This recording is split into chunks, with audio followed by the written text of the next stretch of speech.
Bom dia, senhores. Mais um XP Connection no ar para falar sobre o panorama macroeconômico. Situação segue complicada. Tudo bem, produção? Achei até que tinha caído aqui a produção no chão, mas tá tudo tranquilo. O pessoal falando de comida aí. Olha só, tá proibido de falar de comida que a gente ainda não almoçou. A gente vai falando isso aqui, comida italiana, por favor, não falem sobre comida. Mas vamos lá. Bom dia, Ricardo Kim. Bom dia, Celso. Bom dia, pessoal. Isso aí. Hoje acabou a crise, né? Mercado para cima, lá fora sustentando há alguns dias já. A Belinha tá ligando aqui. Enfim, a gente vai comentar um pouquinho melhor e, como sempre, toda quarta-feira a gente traz uma apresentação um pouco mais detalhada. A gente vai falar de juros, etc. Mas antes de qualquer coisa, bom dia para todo mundo.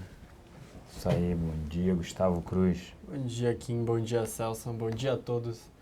Depois da semana passada, né, quarta-feira de cinzas, a gente volta com o nosso programa de quarta-feira. E sempre mandem as perguntas, fiquem à vontade para perguntar tanto da apresentação quanto do que quiserem. Mandem quanto antes, porque é mais fácil de coletar as perguntas e responder o maior número possível delas. E sempre dando aquele ok, som, imagem, se tiver algum problema, a gente fica bem atento ao chat. Podem usar ele à vontade. Que isso, Gustavo Cruz. Então vamos começar? A gente depois já tem dúvidas aqui, a gente depois tira. Só que gostaria de destacar, né? Ontem eu participei do Batalha do Século, acho que foi o recorde de bloqueios que eu fiz. Evitem os bloqueios aí, né? Nesse caso, porque palavrão. Eu lembro que uma vez a gente bloqueou alguém falou que não podia xingar, não sabia, não estava escrito, que nos termos não poderia xingar, quer dizer, xingar não pode em nenhum lugar, gente. Educação, primeira coisa. Então, já destacando aqui, né, quem estiver também atrapalhando, a gente bloqueia mesmo. Espero não bloquear. Né? Vamos lá. Então, Gustavo, vamos para a apresentação. Evite o bloqueio.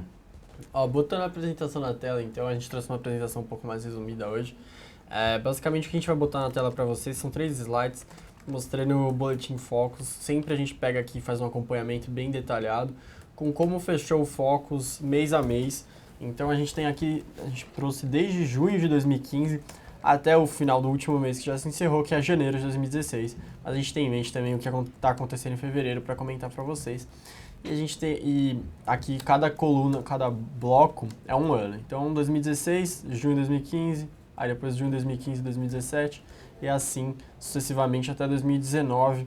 Basicamente, o que a gente vai mostrar para vocês é como que a expectativa do mercado tem evoluído ao longo dos últimos meses, em vista de tudo que está acontecendo na economia. Primeira coisa que a gente vai mostrar para vocês é um pouco de juros, né? Então, a gente tem expectativa subiu, acho, um pouco, bem depois que eles encerraram aquele ciclo de alta taxa de juros no final de junho do ano passado.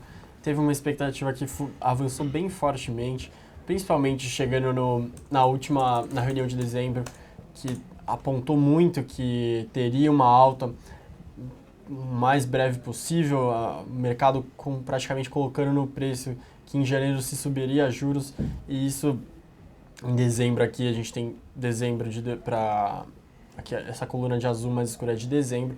Então, depois da reunião e próximo ao relatório trimestral de inflação, que apontou mais ainda em linha com isso, basicamente o que a gente viu foi a comunicação do Banco Central apontando que teria uma alta. E o mercado acompanhou. Depois a gente teve a carta do Tom Bini, para justificar porque eles a inflação estourou o teto do limite, e tudo levava a crer que teria uma alta. Com isso, a gente foi para a reunião do último dia 21 de janeiro com essa expectativa, mas o que o BC optou foi pela manutenção, com divergências, 2 votos optando pela alta, mas o mercado ficou bem desapontado e a gente vê claramente que depois a expectativa começou a cair, desceu novamente. Se a gente tiver fevereiro, já estaria praticamente em 12. Então o mercado cortou total. 14,25? Tá, em 14,25. Acho que fevereiro, né, já chegou para praticamente até corte, né? Já está colocando corte. Mas o que a gente viu foi que houve uma falha de comunicação. A gente ainda não sabe como o Banco Central vai fazer para resolver isso, se vai ser o próprio Tom Bini, de que forma eles vão chegar nisso. Mas o mercado ficou bem distante do que o BC estava se comunicando. Não estava aguardando o que aconteceu. Basicamente, o que a gente trouxe agora, então, o que a gente vê para os próximos meses, para os próximos anos, é que o mercado não está mais acreditando em um novo ciclo de alta, né? A pressão política em torno do Banco Central está cada vez maior para um corte, os membros do Banco Central já falam em possíveis cortes, ainda em 2016, tem gente até que fala que pode ocorrer já em abril, nesse primeiro semestre de 2016, mas se a gente tinha visto até o final até dezembro as expectativas subindo, para janeiro agora e para fevereiro, provavelmente a gente vai ver novamente as expectativas recuando, então colocando cada vez mais um corte. Indo para um próximo ponto importante da economia, aqui a gente vai ter o câmbio, novamente é a mesma coisa, a gente dessa vez atrás de agosto até janeiro. Agosto, então, um câmbio bem menos esticado, né, do que a gente tem hoje no Focus, mais de 4%, mas só lembrando que em agosto a gente não tinha recebido nenhum downgrade, todas as agências de rate ainda colocavam o Brasil como um país de grau de investimento, então a situação mudou bastante. O que a gente traz de novo na discussão de hoje, que a gente quer deixar um pouco mais claro, é que sim, as expectativas do câmbio sempre seguem com um real mais desvalorizado no longo prazo. A gente vê aqui em todos, ao mês a mês, como isso tem aumentado, o mercado colocando um real cada vez mais desvalorizado conforme os meses foram se passando, conforme foi chegando na barra laranja, que é janeiro. Então, tanto para 2016, 2017, um pouquinho estabilizando ao longo dos anos. Mas o que a gente tem visto agora em janeiro, que talvez ainda não tenha se refletido, é que a gente sempre, quando responde para vocês por que a gente acha que o câmbio ainda vai desvalorizar mais, a gente sempre fala, tem fatores internos e externos. Os fatores internos continuam, a gente ainda vai ter uma crise mais forte, a gente não está vendo perspectiva de melhora na economia, o principal ponto da economia, que é o fiscal, continua com extrema dificuldade de ser resolvido, pouco debate, as medidas de ajuste fiscal seguem fracas, mas a parte externa talvez seja algo que a gente pisaria um pouco no freio. Então, se a gente tem pressão para desvalorizar o câmbio interno, a gente ainda tem. Tem tudo que a gente sempre diz para vocês, a gente mantém o discurso.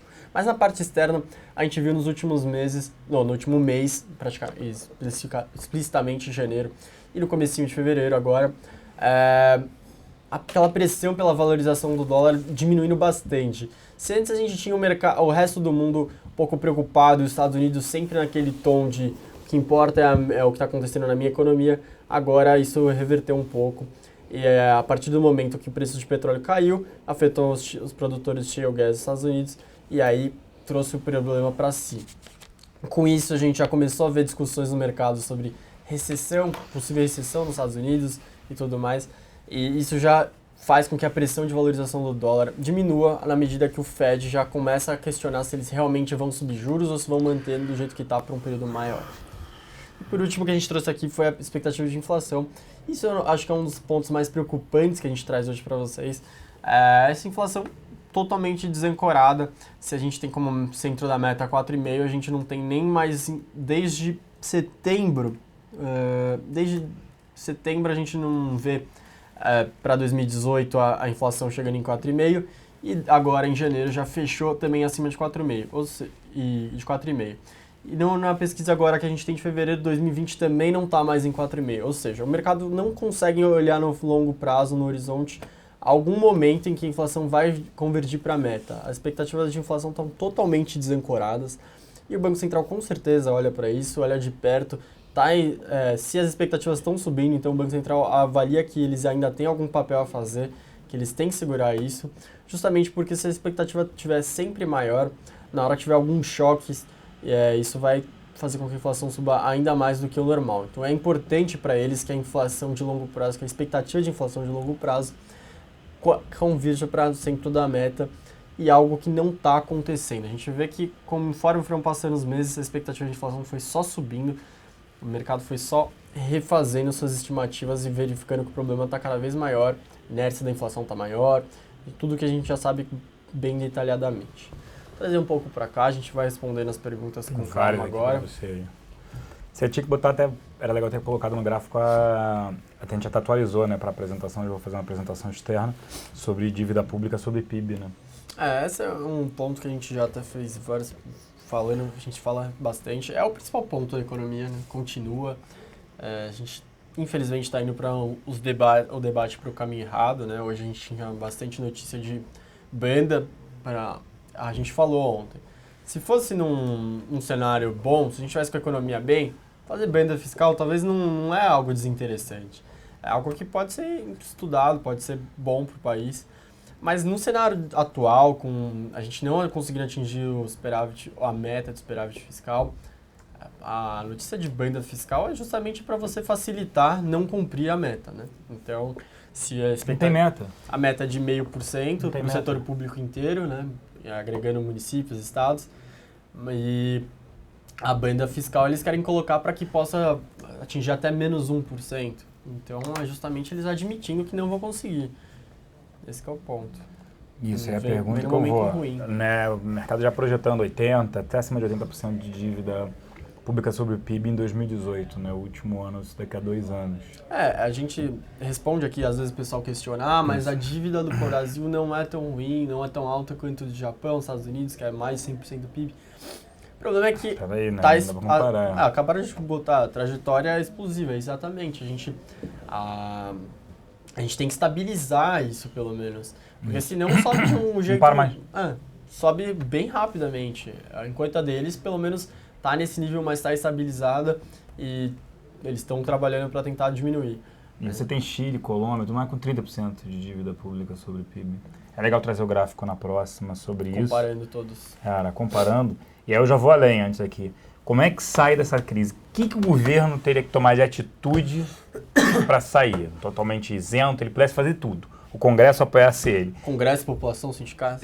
Todo mundo apoiasse. Falar assim, olha, entre aspas, eu me rendo, o que você tem que fazer para melhorar? O país se unisse, se integrasse. Quais seriam os mecanismos para sair disso? Hoje, né? Hoje o Nelson Barbosa está indo no Fórum de Trabalho e Previdência. Se tudo tivesse num cenário perfeito, se a gente tivesse em 2008, 2010, quando o Lula estava com aquela aprovação gigantesca, que estava tudo perfeito no país, o país crescendo... qualquer coisa. Você conseguia aprovar tudo. Assim. A aposentadoria com 150 anos de idade... O ideal seria chegar... Mas O ideal seria chegar e fazer essa... Começando pela reforma da Previdência, também teria que fazer a reforma trabalhista, mas fazer todos aqueles temas que são mais cautelosos, a gente precisa cortar aqueles gastos estruturais, né, que a gente quer deixar bem claro, que a gente quis adotar um Estado europeu numa economia que não está lá, né? Então a gente não tem como fazer os dois se encaixar, aquela peça que não se encaixa. A gente precisa chegar no patamar antes para depois adotar esse estilo de vida. E idade mínima é algo que existe. A nossa previdência atual, o jeito como corre a previdência no país é bem fora do comum, né? Fora do padrão.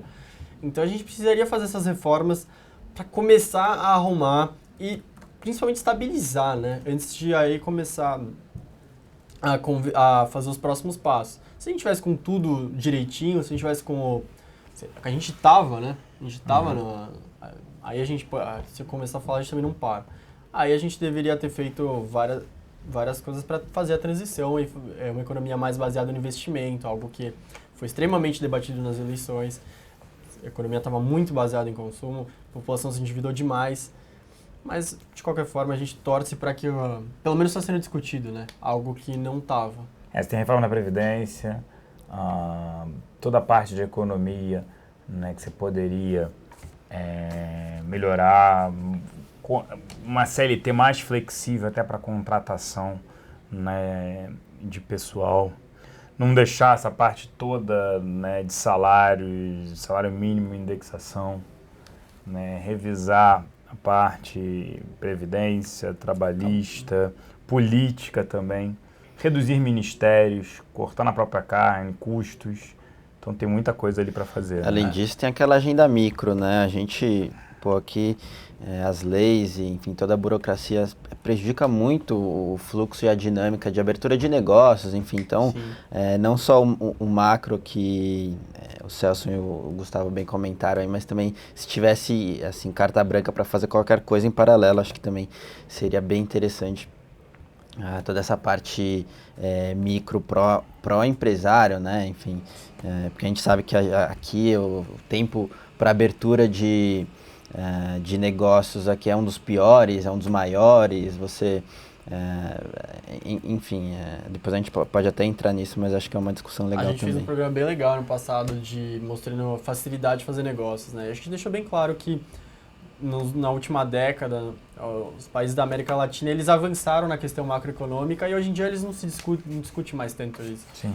E a gente ficou para trás nessa discussão, a gente está de novo discutindo macroeconomia, discutindo o que já foi ultrapassado, que a gente já tinha passado também, e era para a gente estar discutindo micro, já discutindo facilidades de fazer negócio no país, melhorar a infraestrutura do país já deveria ter feito, e diversas outras regras que estão atrapalhando o ambiente de negócio brasileiro.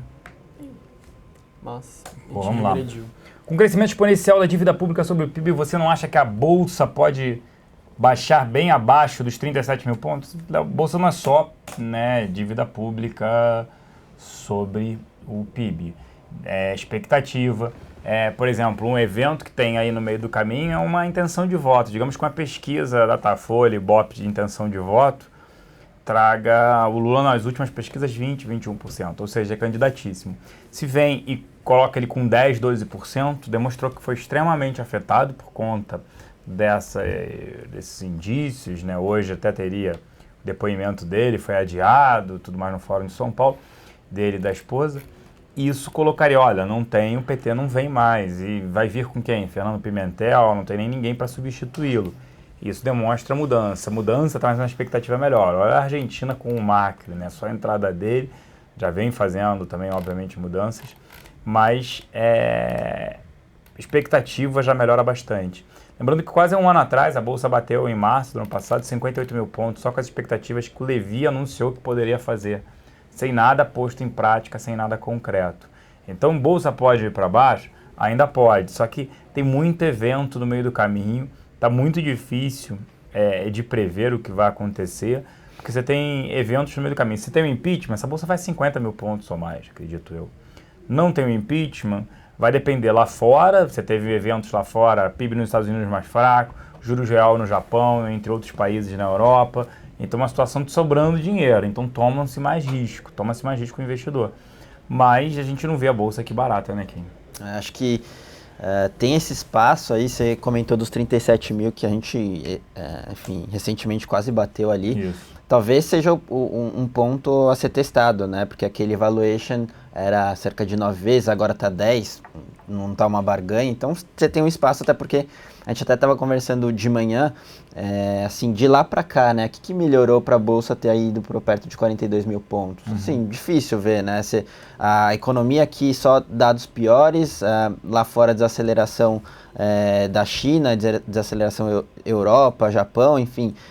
a política aqui não avança, muito pelo contrário, né? Você tem aí o governo com uma política econômica mais pró-crescimento, tentando achar alguns atalhos ali com Barbosa, enfim. Então, é difícil você ver uma justificativa que não é essa de fluxo ali, com o Fed querendo manter os juros. Então, tem esse espaço aí para downside.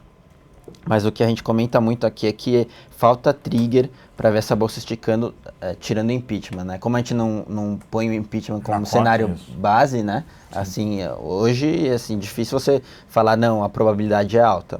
Acho que é muito pelo contrário, para a gente, pelo menos, a probabilidade, por enquanto, é baixa. Então, fica difícil você achar que vai explodir a bolsa e, por outro lado, você tem ainda espaço para alguma correção, né? E o valor hoje também não é atrativo, né? Bicuro está perguntando aqui, Celso, na sua opinião, a Ambev está barata? Depois ele pergunta, segundo analistas do CS, se está barata. Você tem a mesma opinião?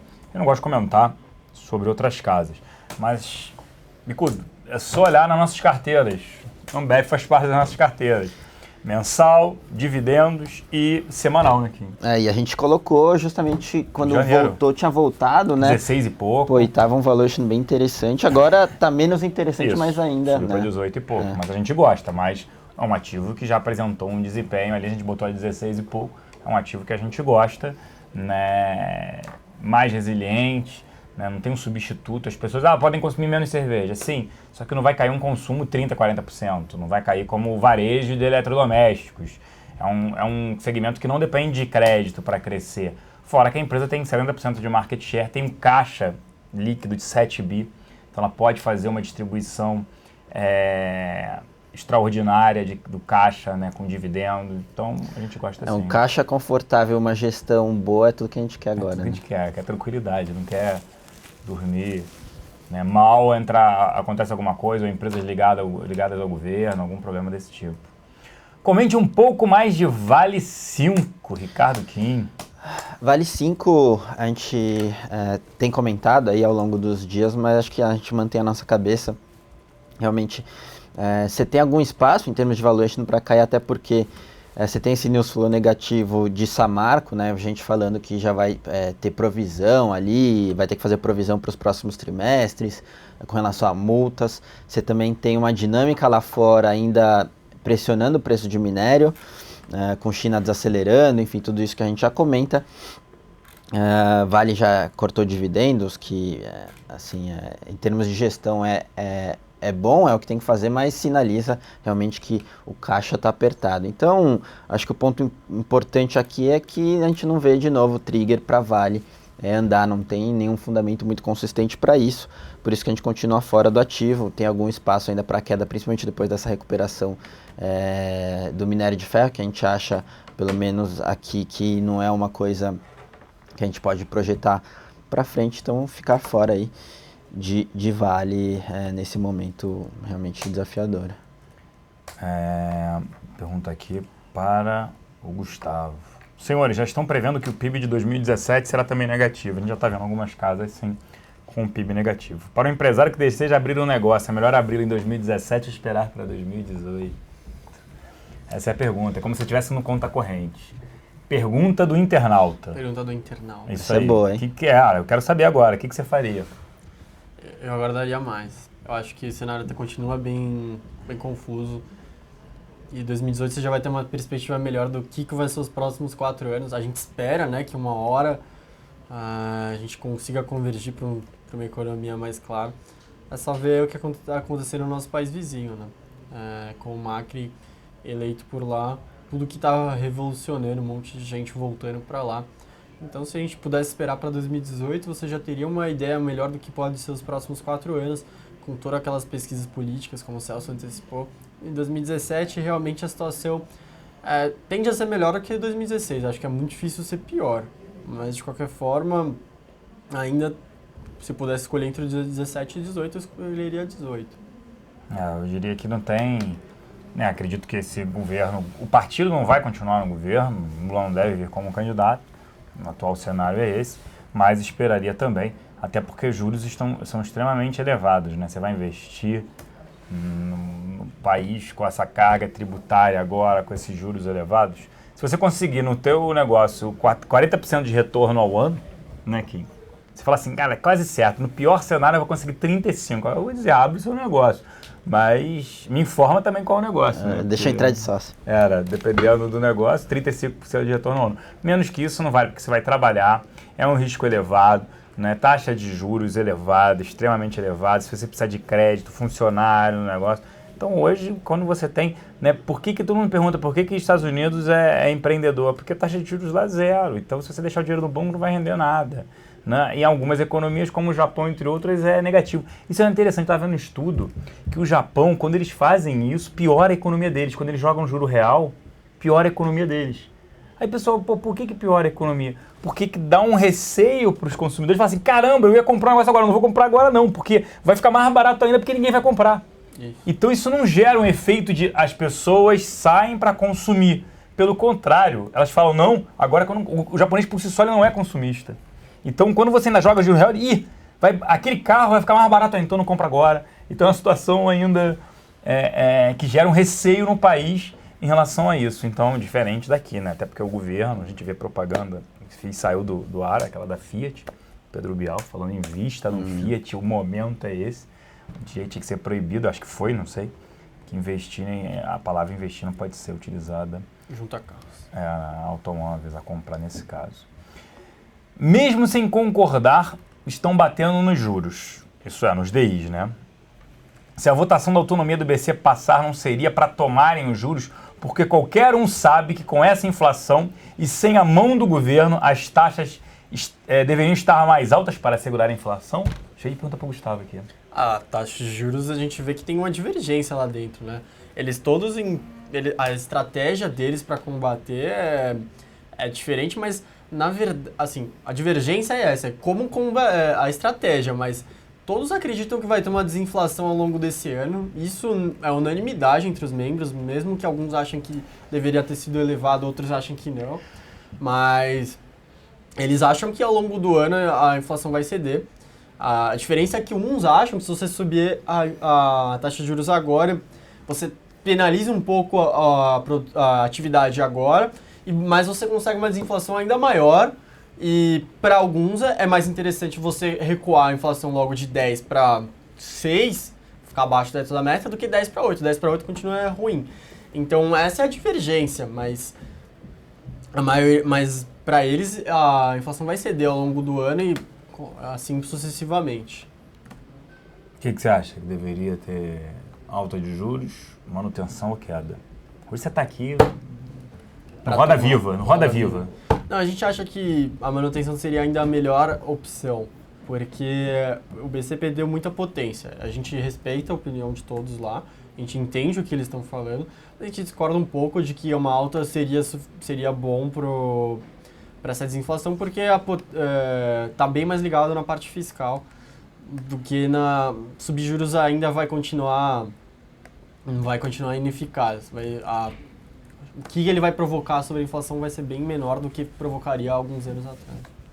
Que é isso, pessoal, aqui já declarando parte política, que a única saída é o bolsomito, né, pessoal aqui tá declarando. Até um comentário que o Coxinha falou, né, quem leu aí o blog eu escrevi sobre o FGTS, já estavam me cobrando no Facebook para escrever sobre o FGTS, por que eu sou contra. E aí até o Coxinha falando, a desculpa é que os menos privilegiados não sabem investir sozinhos.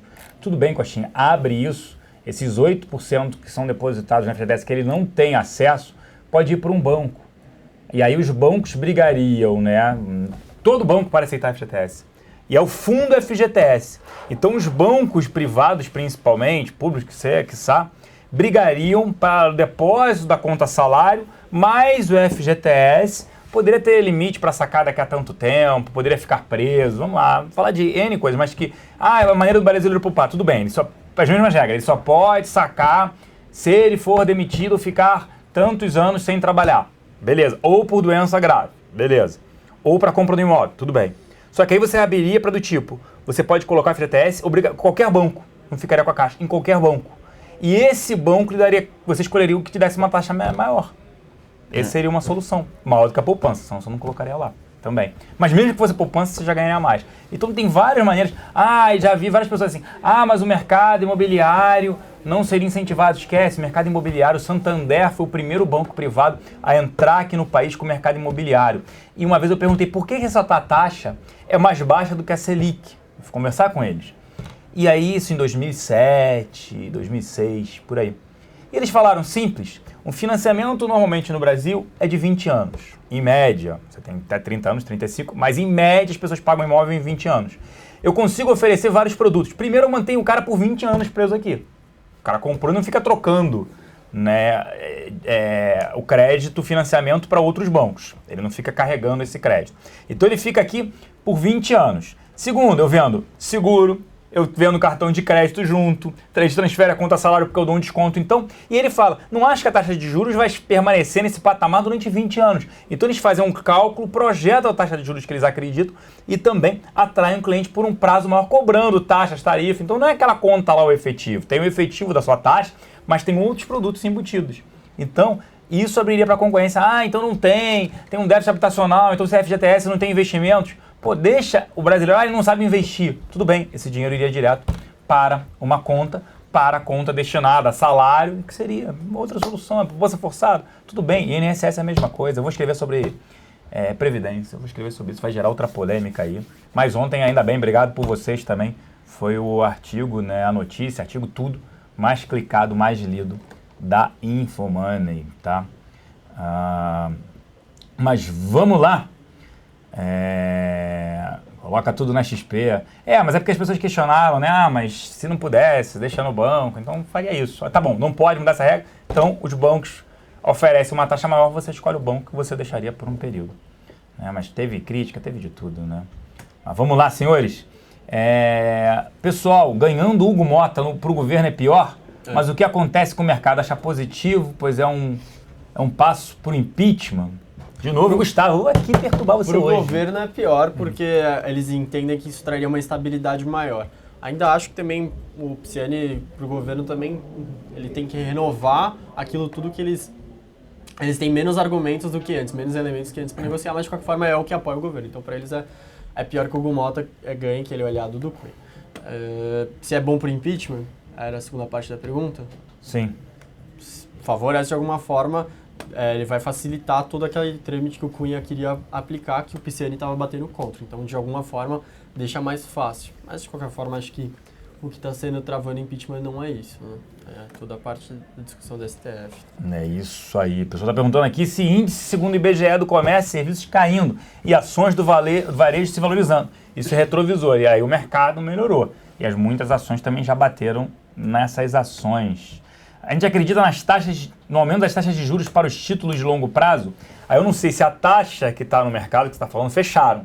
Semana passada ou foi segunda-feira? Agora não lembro, que eu conversei com o pessoal da mesa de... Acho que foi início dessa semana. Foi segunda-feira, né, de papéis. Acho que foi segunda-feira. Foi sexta ou segunda. E eles falaram que a taxa fechou. A NB 35 tinha saído de 7,40 para 7,20. A gente já esperava isso, por isso que a gente perturbou. Tem um artigo meu no Facebook também sobre isso, falando a importância de se comprar a NTNB. Principalmente se tinha algumas mais longas, chegando a pagar quase 8. As taxas tendem a fechar.